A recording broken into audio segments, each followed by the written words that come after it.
नमस्कार दोस्तों, 12 सितंबर 2021 के daily news analysis current affairs discussion में आपका स्वागत है। पहली इंपॉर्टेंट न्यूज़, भाई गुजरात के चीफ मिनिस्टर ने यहाँ पे रिज़ाइन कर दिया। विजय रूपानी साहब रिज़ाइन कर चुके हैं और ये एक पाटीदार कम्युनिटी का इवेंट अटेंड कर रहे थे। उसके जस्ट बाद उन्होंने बोला कि मैं रिज़ाइन कर रहा हूँ। जब इनसे पूछा गया कि आप क्यों रिज़ाइन कर रहे हैं, तो उन्होंने बताया कि I am resigning in the larger interest of Gujarat. Actually में इन्होंने ये भी बोला है कि ओवरऑल ये जो बीजेपी की लीडरशिप है, इस बीजेपी की लीडरशिप के अंदर जो भी चीफ मिनिस्टर्स हैं उनको रेगुलरली चेंज किया जाता है। जैसे इससे पहले येडियूरप्पा साहब को, और उत्तराखंड में देखिए तो तीरथ सिंह रावत को, इनको भी चेंज किया गया। उसकी एक वजह और है कि देखिए ग्राउंड लेवल पे अगर किसी चीफ मिनिस्टर को चेंज करने की डिमांड हो रही है तो बीजेपी की टॉप लीडरशिप को मानना पड़ेगा। जैसे फॉर एग्जांपल अगर आप गुजरात की बात करो, गुजरात में जब 2017 में इलेक्शंस हुए तो 182 सीटों में से केवल 99 सीटें मिली बीजेपी को। और गुजरात डोमेन है अमित शाह साहब का और मोदी जी का। जब मोदी जी गुजरात से लड़ते थे वो हमेशा जीतते थे। तो 2017 में जब 182 में 99 सीटें मिली बीजेपी को, तो ऐसा लगा कि बीजेपी की जो मेजॉरिटी है वो कम हो रही है। और विजय रूपानी साहब की सीएम सिप के ऊपर भी लोग सवाल उठा रहे हैं। जो पाटीदार कम्युनिटी के लोग हैं आप गुजरात के अंदर, वो चाहते हैं कि चूंकि हम यहाँ पे डोमिनेंट कम्युनिटी है, हमारी पाटीदार कम्युनिटी का सीएम होना चाहिए।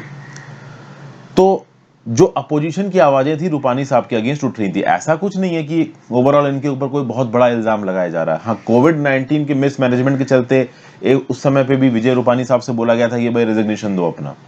लेकिन अभी के लिए आप कह सकते हो कि लगभग 14 महीने बचे हैं गुजरात इलेक्शंस में, और यहाँ पे विजय रूपानी साहब ने रिजाइन कर दिया। उन्होंने बोला कि अब ऑब्वियस ही बात है, पार्टी हाईकमांड से उनके पास ऑर्डर आया होगा कि आप रिजाइन करिए, तो इन्होंने रिजाइन कर दिया। अभी इनकी जगह कौन आएगा इसके बारे में पता नहीं है। हो सकता है कि जो उनके डेप्यूटी सीएम है गुजरात के नितिन पटेल, वो आ जाए इनकी जगह। वैसे विजय रूपानी जी की नितिन पटेल के साथ ज्यादा बनती नहीं थी।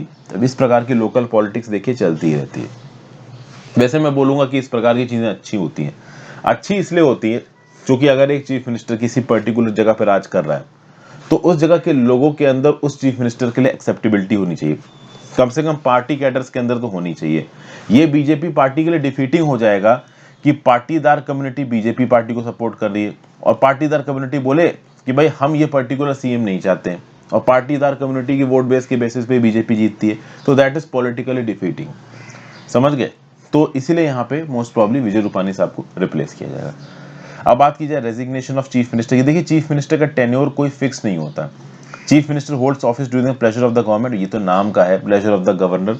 देखिए जब तक रूलिंग पॉलिटिकल पार्टी की मेजॉरिटी लीडरशिप किसी एक पर्टिकुलर पर्सन की सीएमशिप को एक्सेप्ट करती, तब तक वो बंदा सीएम बना रहेगा। अगर किसी पर्टिकुलर पर्सन को किसी सरकार को हटाना है, मतलब किसी स्टेट लेजिस्लेटिव असेंबली से इनकम्बेंट सरकार को हटाना है, तो या तो आप नो कॉन्फिडेंस मोशन पास करो स्टेट लेजिस्लेटिव असेंबली में, या फिर 5 साल का राज खत्म हो चुका हो, अगले इलेक्शन होने हो। किसी सर्कमस्टांसेस में एक पर्टिकुलर मिनिस्टर रिजाइन भी कर सकता है, और सबसे खास बात यह है चीफ मिनिस्टर रिजाइन कर सकता है, और सबसे खास बात यह कि चीफ मिनिस्टर अपना पोर्टफोलियो खुद डिसाइड करता है। तो एक चीफ मिनिस्टर गवर्नर को बताएगा कि भाई इन पर्संस को आप इस मिनिस्टर के पद पे अपॉइंट करिए। कल की डेट में गवर्नर से चीफ मिनिस्टर बोल भी सकता है कि इस मिनिस्टर को रिजाइन करो, या चीफ मिनिस्टर सीधे सीधे उस मिनिस्टर से बोल सकता है कि इज्जत से रिजाइन कर दो, नहीं तो गवर्नर से निकलवा दूंगा। तो चीफ मिनिस्टर के पास काफी ताकत होती है। एक नया ट्रेंड इंडिया की पॉलिटिक्स में देखने को मिल रहा है। पहले क्या होता था कि जो लोकल लेवल पे चीफ मिनिस्टर्स होते थे ना, वो लोकली काफी पॉपुलर होते थे। अभी बीजेपी पार्टी के जो चीफ मिनिस्टर्स है ना, उनकी लोकल पॉपुलैरिटी से ज्यादा इंपॉर्टेंट ये होता है कि भाई बीजेपी की सेंट्रलाइज्ड लीडरशिप उनके राज को कंट्रोल कर रही है कि नहीं। एक और बात देखिए, जब एक चीफ मिनिस्टर आउटगोइंग होता है, ज्यादातर क्या होता है कि जब जनरल इलेक्शंस होने वाले होते हैं, या फिर कह लीजिए कि किसी ने एक ने रिजाइन कर दिया, तो जब तक नया चीफ मिनिस्टर नहीं आ जाता तब तक पुराना चीफ मिनिस्टर ही केयर टेकर चीफ मिनिस्टर की तरह काम करेगा। तो जब तक नए चीफ मिनिस्टर नहीं अनाउंस होते गुजरात में, तब तक केयर टेकर चीफ मिनिस्टर की तरह काम करेंगे विजय रूपानी साहब। हालांकि मैं आपको बता दूं कि केयर टेकर चीफ मिनिस्टर के पास कोई मेजर पावर नहीं होती है। केयर टेकर चीफ मिनिस्टर बस नाम के लिए चीजों को टेकअप करता है, चीजों को देखता है। ओवरऑल जो इनकम्बेंट चीफ मिनिस्टर है उसी के पास मेजर डिसीजंस लेने की ताकत होती है, इस बात को याद रखिएगा। General studies paper 2 state legislatures में न्यूज आपको काम आएगी। अपने मेंबर्स का स्वागत कर लेते हैं, देखते हैं हमको किसने किसने ज्वाइन किया। तो सचिन रावत साहब ने हमको ज्वाइन किया है, शांतनु गुरिया ने हमको ज्वाइन किया है, श्रुति प्रीतम ने हमको ज्वाइन किया है, ऐश्वर्या वाजपेयी ने हमको ज्वाइन किया है, श्रेया मिश्रा ने हमको ज्वाइन किया है, एम बाजार ने हमको ज्वाइन किया है। एम बाजार का ये सेकेंड मंथ है as a member, so welcome back M Bazaar. Original नाम नहीं पता है तो मैं यही बोल रहा हूँ। उमेश कुमार ने हमको ज्वाइन किया है, एरॉन ने हमको ज्वाइन किया, विलोकित गुप्ता ने हमको ज्वाइन किया। विलोकित गुप्ता का ये 5th month as a member. A very very warm welcome back Vilokit, thank you so much for joining again. लंबा टाइम पीरियड है तो special thanks to you. Anonymous ने हमको ज्वाइन किया, एनोनिमस का ये 3rd month as a member. Anonymous के comments भी मुझे अक्सर कर दिखते रहते हैं कमेंट बॉक्स में, so welcome back anonymous, thank you for joining. Surabhi Pasi ने हमको ज्वाइन किया है। देन अविरूप कर्माकर ने हमको ज्वाइन किया। अविरूप कर्माकर का ये 5th month as a member, welcome back Avirup. Comments भी अक्सर कर आपके नजर आते हैं, thank you so much for joining back. Pooja Roy ने हमको ज्वाइन किया है, पूजा कुमारी ने हमको ज्वाइन किया और डॉक्टर शेख ने हमको ज्वाइन किया। तो doctor Shaikh, Pooja Kumari, Pooja Roy, then Avirup Karmakar 5th month as a member, warm welcome back Avirup, thank you so much for joining. Surabhi Pasi ने हमको ज्वाइन किया। Anonymous 3rd month as a member, thank you so much anonymous. Vilokit Gupta 5th month as a member, thank you so much Vilokit for joining. Aaron, Umesh Kumar, M बाजार का 2nd month as a member, welcome back M Bazaar. Then Shreya Mishra, Aishwarya Vajpayee, Shruti Pitam, Shantanu Guriya and Sachin Rawat. Thank you so much guys and girls for joining, thank you so much for your consistent support. जो लोग भी join कर रहे हैं यहाँ पे, they are specifically very very helpful.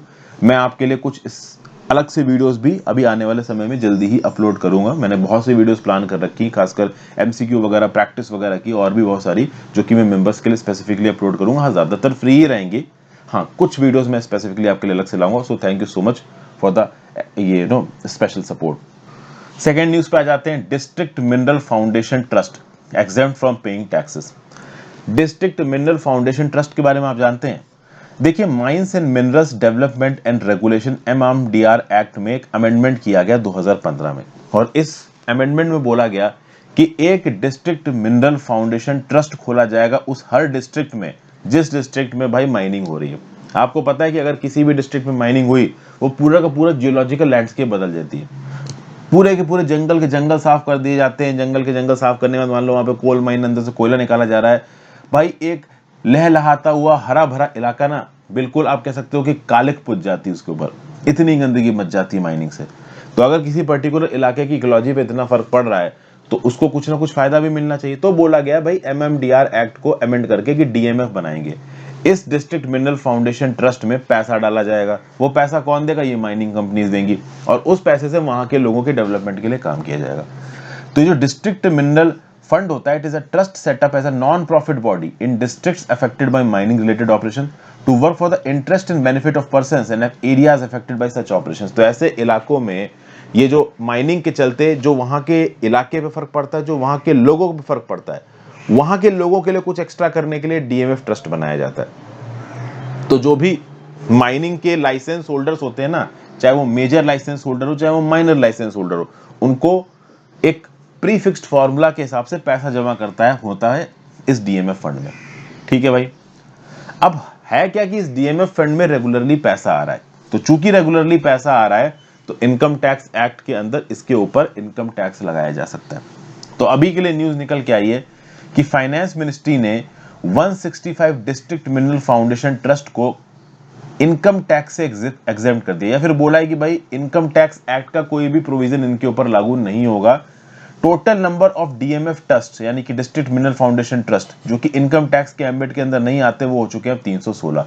अभी के लिए 165 डिस्ट्रिक्ट मिनरल फाउंडेशन ट्रस्ट को बोल दिया गया कि they will not be covered under income tax act, इनको इनकम टैक्स नहीं देना है। और पिछले साल सितंबर में, मतलब सितंबर 2020 में 151 डिस्ट्रिक्ट मिनरल फाउंडेशन ट्रस्ट थे जिनको बोल दिया गया था कि यू डोंट नीड टू पे इनकम टैक्स। तो अभी के लिए 316 डिस्ट्रिक्ट मिनरल फाउंडेशन ट्रस्ट हैं जिनको इनकम टैक्स नहीं देना है, इनको नोटिफाई किया गया है क्लास ऑफ अथॉरिटी। अब आप बोलोगे सर ये क्या लॉजिक है? देखिए जी हाँ, मिनिस्ट्री ऑफ फाइनेंस को अगर किसी DMF ट्रस्ट को इनकम टैक्स से एग्जेम्प्ट करना है तो उसको क्लास ऑफ अथॉरिटी अनाउंस करना पड़ेगा। और क्लास ऑफ अथॉरिटी का लॉजिक क्या है? तो फाइनेंस एक्ट 2018 के थ्रू इनकम टैक्स एक्ट में अमेंडमेंट किए सरकार ने, और ये बोला कि जो सेक्शन 10 क्लॉज 46 है इनकम टैक्स एक्ट का, we are amending this through finance act 2018। और इसके चलते अब सरकार किसी भी डीएमएफ ट्रस्ट को नोटिफाई कर सकती है इस क्लास ऑफ अथॉरिटी। आप बोलोगे सर ये क्लास ऑफ अथॉरिटी क्या है, वही बात आ गई। तो section 46 of clause 10 income tax act says कि सेंट्रल गवर्नमेंट नोटिफिकेशन के थ्रू किसी भी स्पेसिफिक बॉडी में आने वाली स्पेसिफाइड इनकम को बोल सकती है कि this will not be charged under income tax, मतलब उस पर्टिकुलर इनकम के ऊपर इनकम टैक्स नहीं लगेगा। अगर वो पर्टिकुलर बॉडी किसी कॉमर्शियल एक्टिविटी में एंगेज नहीं है, अगर वो पर्टिकुलर बॉडी किसी सेंट्रल स्टेट या प्रोविंशियल एक्ट के अंदर बनाई गई है, केंद्र की सरकार के बाद द्वारा या राज्य की सरकार के द्वारा, और सीधे सीधे जनरल बेनिफिट के लिए काम करती है, तो आप देख सकते हो कि ये जो particular district mineral foundation trust है, ये तो वैसे भी लोकल लोगों की भलाई के लिए बनाए गए हैं, ये किसी भी प्रॉफिट मोटिव पे काम नहीं कर रहे हैं। अभी इन ट्रस्ट के अंदर आने वाले पैसे के ऊपर भी आप टैक्स लगा दोगे तो जो माइनिंग के इलाकों में रहने वाले गरीब लोग हैं उन्हीं का पैसा आप छीन लोगे। तो इसीलिए इन डिस्ट्रिक्ट मिनरल फाउंडेशन ट्रस्ट को अब क्या अनाउंस किया जा सकता है, class of authority under finance act 2018 section 10 clause 46 में चेंजेस किए गए of the income tax act के, और उसके चलते बोला गया कि DMF trust can be said as class of authority, और इस क्लास ऑफ अथॉरिटी के इनकम के ऊपर इनकम टैक्स नहीं लगाया जाएगा।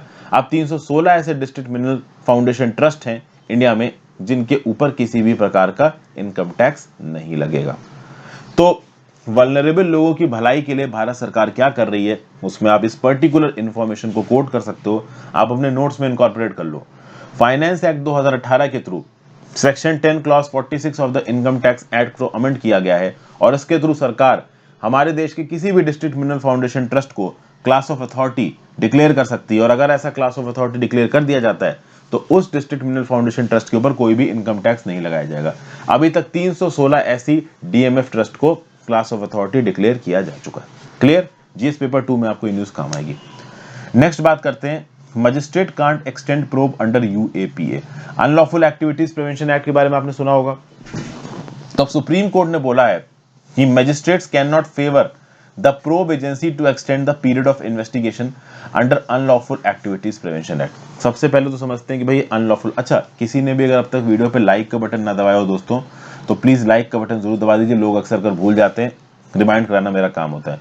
इंस्टाग्राम पे फॉलो कर लीजिए, लिंक नीचे डिस्क्रिप्शन बॉक्स में दे रखा है। टेलीग्राम ग्रुप ज्वाइन कर लीजिए, और हो सके तो ज्वाइन बटन जरूर दबाएं। हर चीज का लिंक नीचे डिस्क्रिप्शन बॉक्स में दे रखा है। अब सबसे पहले बात करते हैं अनलॉफुल एक्टिविटीज प्रिवेंशन लॉ की। ओरिजिनली इसको 1967 में इनैक्ट किया गया था, 2004 में और 2008 में इसको अमेंड किया गया है। It is the premier anti terror law of India. अगस्त 2019 में unlawful activities prevention amendment bill 2019 pass किया गया, जिसमें यह बोला गया कि हाँ भाई, अगर किसी पर्टिकुलर इंडिविजुअल ने टेररिज्म से रिलेटेड कुछ किया है तो उसको इस पर्टिकुलर एक्ट के प्रोविजन के हिसाब से उसके खिलाफ केस वगैरह चलाया जाएगा। तो भैया टेररिज्म रिलेटेड क्राइम्स वो आप कह सकते हो कि काफी सीवियर होते हैं। तो इस प्रकार के टेररिज्म रिलेटेड क्राइम्स को आप ऑर्डिनरी लीगल प्रोसीजर के साथ हैंडल नहीं कर सकते, आप ऑर्डिनरी कॉन्स्टिट्यूशनल सेफगार्ड्स उनको नहीं दे सकते। ये टेररिस्ट क्राइम्स अगेंस्ट ह्यूमैनिटी करते हैं, तो इनके लिए फास्ट ट्रैक बेसिस पे केस चलाना होता है, और उसके लिए स्पेशल प्रावधान बनाए गए हैं यूएपीए एक्ट के अंदर। इससे पहले ये प्रावधान प्रिवेंशन ऑफ टेररिज्म एक्ट 2002 में हुआ करते हैं, लेकिन पोटा को बहुत ज्यादा सीवियर माना जाता था, तो अभी के लिए इसको रिपील कर दिया गया, और पोटा के अंदर जो टेररिस्ट चार्ज होते थे अब उनको चार्ज किया जाएगा यूएपीए के अंदर। तो अभी के लिए इंडिया का सबसे इंपॉर्टेंट एंटी टेररिज्म लेजिस्लेशन है UAPA, unlawful activities prevention act. अब देखते हैं यहाँ पे हुआ क्या है। हुआ यह है कि अनलॉफुल एक्टिविटी प्रिवेंशन एक्ट के अंदर मान लीजिए कोई केस चलाया जा रहा है, तो उस केस की इन्वेस्टिगेशन 90 डेज के अंदर पूरी होनी चाहिए। अब अक्सर कर ऐसा होता है कि जो भी इन्वेस्टिगेटिंग एजेंसी आपकी अनलॉफुल एक्टिविटी केस एक्ट के अंदर इन्वेस्टिगेशन कर रही होती है, नॉर्मल का जो एजेंसीज होती हैं वो होती है एनआईए, नेशनल इन्वेस्टिगेशन एजेंसी, या सीबीआई या इंटेलिजेंस ब्यूरो, इस प्रकार की एजेंसीज आपका इन्वेस्टिगेशन कर रही होती है अंडर यूएपीए। अब 90 दिन में अगर ये इन्वेस्टिगेशन करके चार्जशीट फाइल नहीं कर पाती है मान लीजिए, तो अक्सर कर क्या करती हैं कि चीफ जुडिशियल मजिस्ट्रेट के पास चली जाती हैं, या फिर judicial magistrate of the first class के पास चली जाती हैं और उनसे एक्सटेंशन मांगती है। अक्सर कर ऐसा होता है ना कि भाई पुलिस इंक्वायरी कर रही है, लेकिन यहाँ पे पुलिस नहीं है, यहाँ पे एक स्पेसिफिक इन्वेस्टिगेशन एजेंसी है जिसने यूएपीए के प्रोविजंस को लगाया। किसी भी पर्टिकुलर पर्सन के अगेंस्ट अगर अनलॉफुल एक्टिविटीज प्रिवेंशन एक्ट के प्रोविजन लगते हैं ना, इसको काफी बड़ी बात बोली जाती है। अब अक्सर कर ऐसा होता है कि केस ट्रिकी होता है, तो 90 दिन के अंदर इन्वेस्टिगेशन पूरी नहीं हो सकती है, तो ये एजेंसीज जाती हैं judicial magistrate of the first class के पास, जिसको आप कभी कभी चीफ जुडिशियल मजिस्ट्रेट भी बोलते हो, और उससे बोलते हैं कि साहब हमको थोड़ा एक्सटेंशन दे दीजिए, हमें इन्वेस्टिगेशन के लिए समय चाहिए। कुछ ऐसा ही एक एक्सटेंशन एक यूएपीए के केस में चीफ जुडिशियल मजिस्ट्रेट भोपाल ने भी दिया था 2014 में। जब 90 डेज में इन्वेस्टिगेशन पूरी नहीं हो पाई, तो chief judicial magistrate of Bhopal ने बोला कि ठीक है, आप एक्सटेंशन ले सकते हो। ठीक है, यहाँ पे जो सादिक था एक्यूज और जो और लोग थे वो बेल चाह रहे थे। ये पहुंचे किसके पास? सबसे पहले तो ये पहुंचे स्टेट हाई कोर्ट के पास। स्टेट हाई कोर्ट में इन्होंने जाके बोला कि साहब देखिए, यूएपीए एक्ट के अंदर 90 दिन के अंदर अंदर आप कह सकते हो कि इन्वेस्टिगेशन पूरी होनी चाहिए। 90 दिन के अंदर इन्वेस्टिगेशन पूरी नहीं हुई, चार्जशीट फाइल नहीं हुई, तो इस बेसिस पे आप हमको बेल दो या हमारे खिलाफ ये जो केस है इसको खारिज करो। लेकिन स्टेट हाई कोर्ट ने बोला ऐसा नहीं हो सकता, इन्वेस्टिगेशन 90 दिन में पूरी नहीं हो पाई, तुमको चीफ जुडिशियल मजिस्ट्रेट ने तुम्हारे खिलाफ इंक्वायरी के लिए 180 दिन का एक्सटेंशन दिया है, तो भाई 180 दिन तुमको और जेल में बंद रहना पड़ेगा। प्रॉब्लम यहाँ पे ये है कि मान लो जिसके ऊपर इल्जाम लगा है, अगर उसने सच में कुछ गलत ना किया हो तो 90 दिन तो पहले जेल में बंद है, और एक्सटेंशन मिल गया अगर आगे तो उतने दिन जेल में और बंद है। तो केसेस को जल्दी यहाँ पे रिजॉल्व नहीं किया जा सकता है। तो उसके चलते ऐसी एक एक्सटेंशन, एक रिक्वेस्ट आपकी पहुंच गई सुप्रीम कोर्ट में। सुप्रीम कोर्ट से भी जाके यहाँ पे पेटिशनर्स ने बोला कि साहब देखिए 90 दिन का टाइम दे रखा है यूएपीए के अंदर इन्वेस्टिगेशन को पूरा करने का, अगर 90 दिन के अंदर इन्वेस्टिगेशन पूरी नहीं होती है तो हमें छोड़ो, हमें बेल दो या फिर हमारे खिलाफ केस खारिज करो।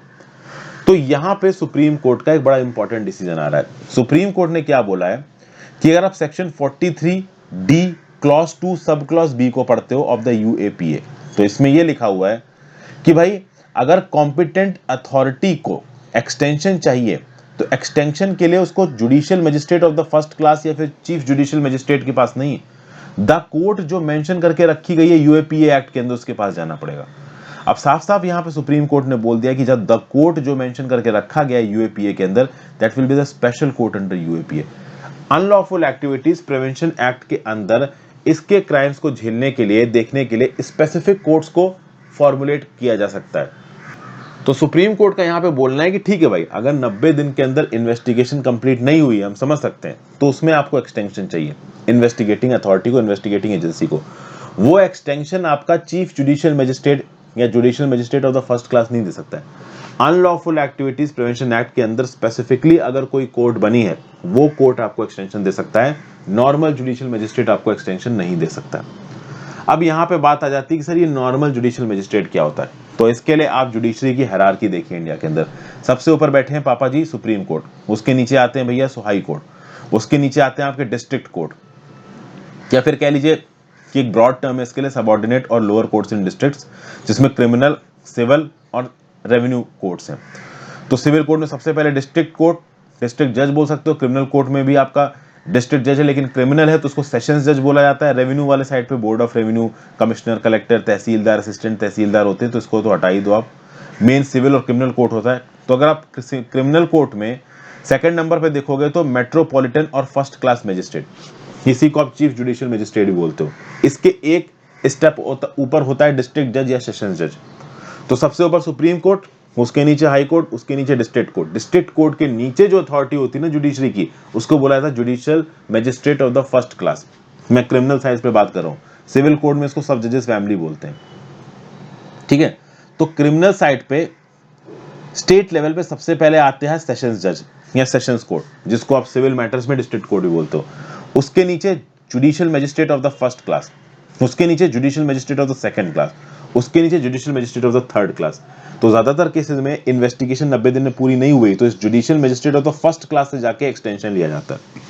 तो यूएपीए के अंदर का एक्सटेंशन ये judicial magistrate of the first class नहीं दे सकता, यूएपीए के अंदर जो स्पेसिफिकली कोड बनाई गई है वो दे सकती है, ऐसा यहाँ सुप्रीम कोर्ट ने बोला है। General studies paper 2 functioning of the judiciary में न्यूज आपको काम आएगी।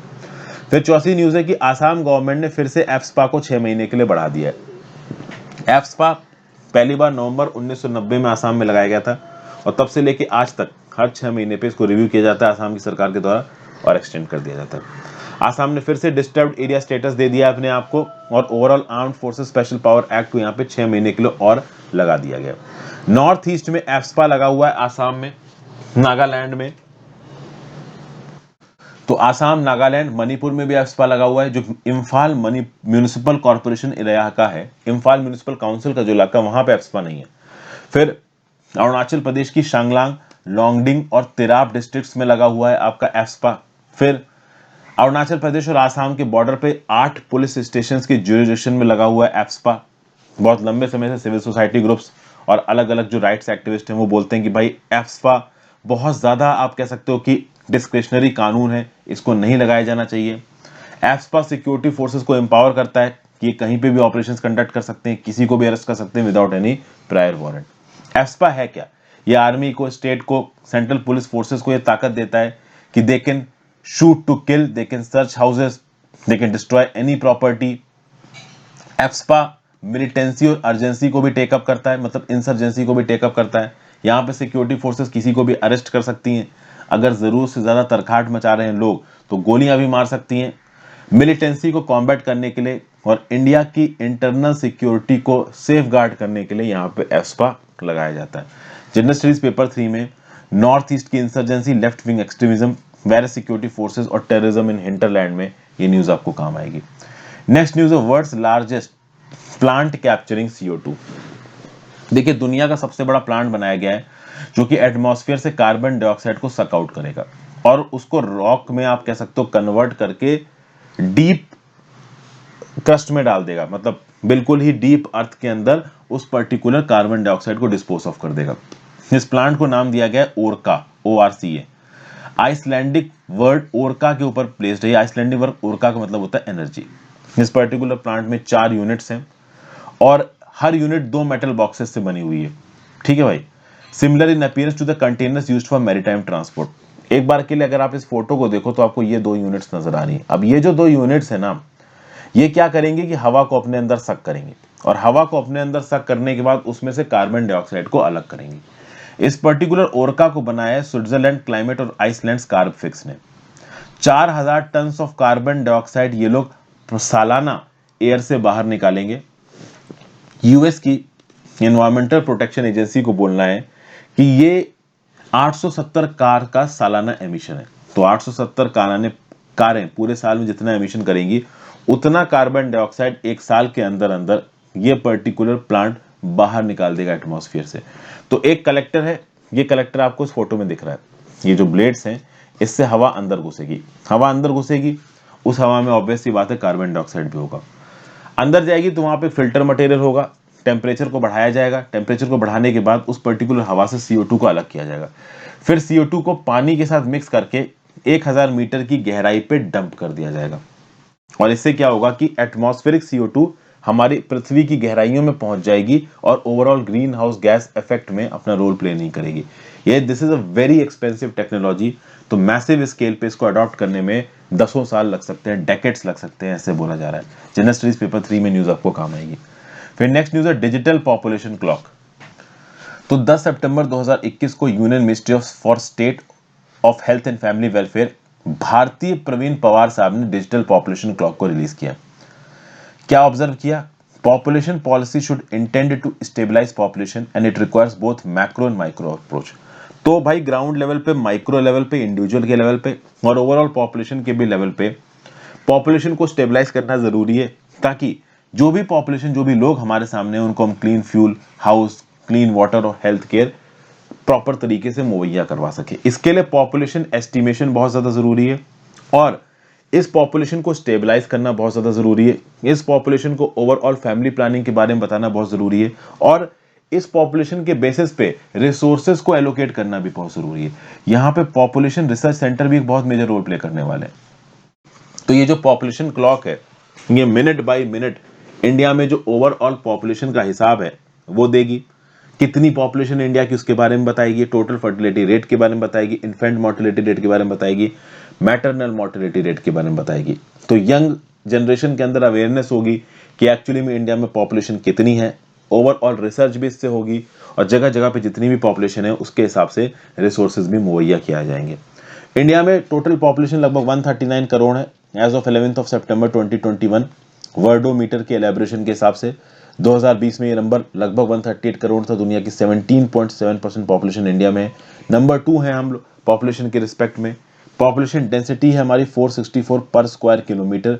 टोटल लैंड एरिया आपके सामने है 29,73,190 स्क्वायर किलोमीटर्स। 35% हमारी पॉपुलेशन अर्बन इलाकों में रहती है। मीडियन एज है 28 साल। जीएस पेपर 1 में आपको न्यूज काम आएगी।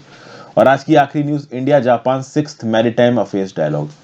तो इंडिया जापान का 6th maritime affairs dialogue virtual format हुआ और रिसेंटली यहाँ पे वही बोल बच्चन मैरीटाइम सिक्योरिटी एनवायरनमेंट को मेंटेन करेंगे, रीजनल कॉपरेशन करेंगे, दोनों कंट्रीज के बीच में कॉपरेशन की अपॉर्चुनिटीज को खंगालेंगे। पहला ऐसा मैरीटाइम डायलॉग इंडिया जापान में 2013 में हुआ था न्यू दिल्ली में, जहां पे इंडिया ने और जापान ने साइन किया था acquisition and cross servicing agreement. और इस एग्रीमेंट के चलते दोनों कंट्रीज एक दूसरे के मिलिट्री बेसिस को यूज कर सकती हैं। तो हमारी नेवी जापान की दिजिबोती बीस को यूज कर सकती है और Japanese navy Indian naval base को यूज कर सकती है अंडमान एंड निकोबार आइलैंड्स में। इंडिया और जापान समय समय पे बायलैटरल मैरीटाइम एक्सरसाइज भी कंडक्ट करते हैं जिसका नाम है जाइमेक्स। इसको आप जापान इंडिया मैरीटाइम एक्सरसाइज भी बोलते हो। एनुअली ये हेल्ड होती है। अगर आप इंडिया जापान मैरीटाइम पार्टनरशिप की बात करिए तो इसको स्पेशल स्ट्रेटेजिक और ग्लोबल पार्टनरशिप भी कहा जाता है। Mumbai Ahmedabad high speed railway ये एक इंपॉर्टेंट एरिया ऑफ कॉपरेशन है रेलवे सेक्टर्स में दोनों कंट्रीज के बीच में। तो रेलवे सेक्टर एक बड़ा स्ट्रेटेजिक मुद्दा माना जा रहा है when it comes to cooperation between India and Japan. India Japan digital partnership को लॉन्च किया गया था 2018 में to deepen the existing areas of cooperation and initiatives within the scope of cooperation in science and technology. India और Japan G4 grouping के भी member है। अब आप बोलोगे सर G8 तो सुना है, G20 सुना है, G7 सुना था, ये G4 कहां से आया? तो समझिए G4 4 मेंबर्स का ग्रुप है जो कि यूनाइटेड नेशन सिक्योरिटी काउंसिल के ऊपर परमानेंट बिड की बात करता है। समझ गए? मतलब 4 कंट्रीज ने मिलकर अपना ग्रुप बना लिया और ये बोलती हैं कि भाई we are eligible to be a permanent member of United Nation Security Council. ये चारों कंट्रीज एक दूसरे की बिड को सपोर्ट करती हैं। ये 4 कंट्रीज हैं ब्राजील, जर्मनी, इंडिया और जापान। ऐसी ही 4 कंट्रीज का एक और ग्रुप है जिसमें पाकिस्तान भी आता है। वो कौन सा ग्रुप है, उसमें कौन सी 4 कंट्रीज और हैं, नीचे कमेंट बॉक्स में बताइए। फिर इंडिया जापान की अगर बात की जाए तो ओवरऑल मैरीटाइम एरिया में ये दोनों कंट्रीज स्ट्रगल कर रही हैं due to China's dominance. Indo Pacific के रीजन को मल्टीपोलर बनाने के लिए, फ्री बनाने के लिए, ओपन बनाने के लिए, इंक्लूसिव बनाने के लिए इंडिया और जापान नेवी में एक दूसरे के साथ बहुत प्रोएक्टिवली कोऑर्डिनेट कर रहे हैं, पार्टनरशिप को बढ़ा रहे हैं। अगर आप देखिए तो ये जापान का नक्शा आपको नजर आ रहा है। ओके, पैसिफिक ओशन में पड़ता है। बिल्कुल ही आप कह सकते हो कि चाइना के एकदम बगल में ही है।